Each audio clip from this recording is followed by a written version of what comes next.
Hello students, welcome back to LFI Educates. So in this video, we will learn the Ball poem by John Berryman. So let's start. A brief introduction about the poet. John Berryman, born in 1914, died in 1972, was an American poet and scholar.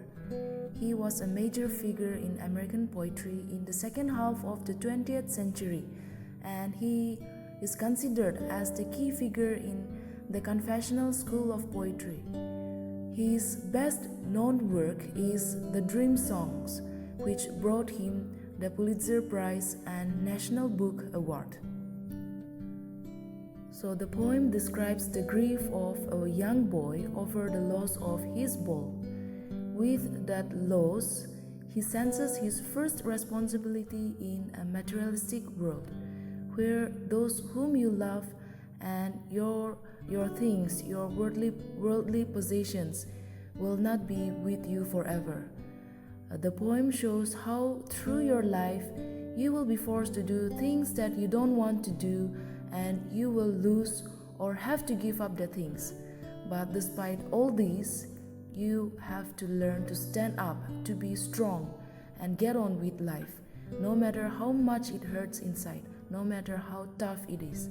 It teaches us to learn to accept and let go, and not to cling onto something that you can never have.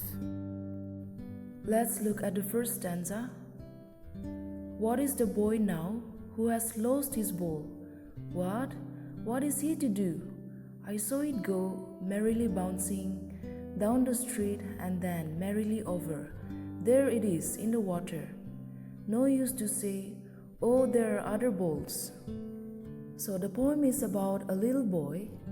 So in the first stanza, the little boy, for the first time in his young life, he is learning what it is like to experience the sadness or grief at the loss of a much loved possession or belonging, that is his ball, and watches it bouncing down the street into the water.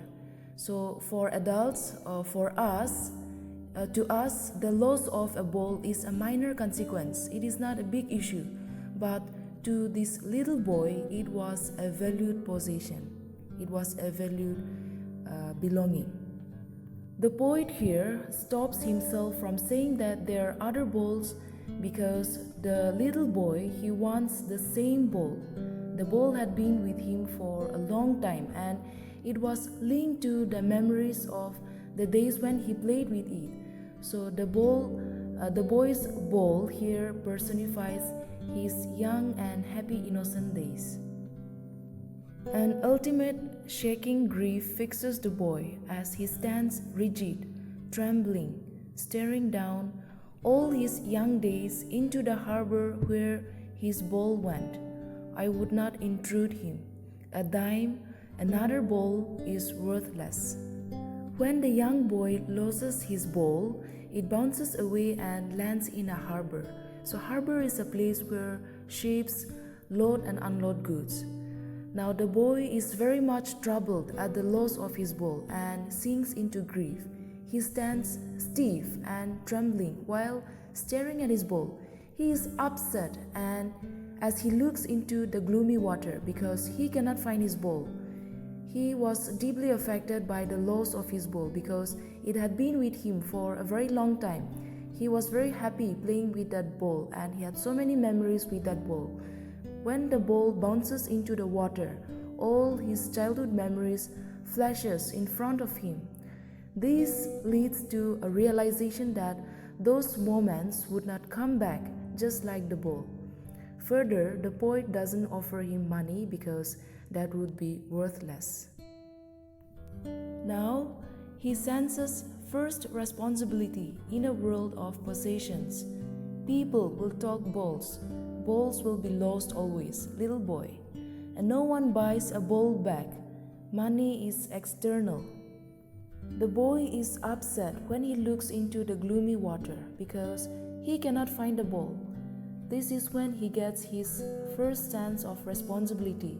The poet suggests that from the loss of the ball, The young boy is learning what it means to lose something in a world of possessions, in a materialistic world, where he will lose things, he will buy some more to replace the ones lost, but would never be able to buy back the thing that he had lost. So here the poet makes the boy understand about his responsibility, as the loss is unimportant. Money is external, he said, as it cannot buy memories, nor can it replace the things we love. The thing that really matters, money cannot buy. We cannot buy the things that really matters with money.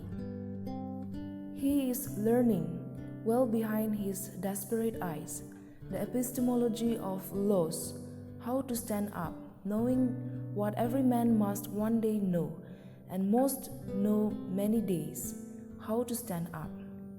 The poet suggests that from the loss of the ball, the boy is learning how to stand up in a world of possessions, in a materialistic world.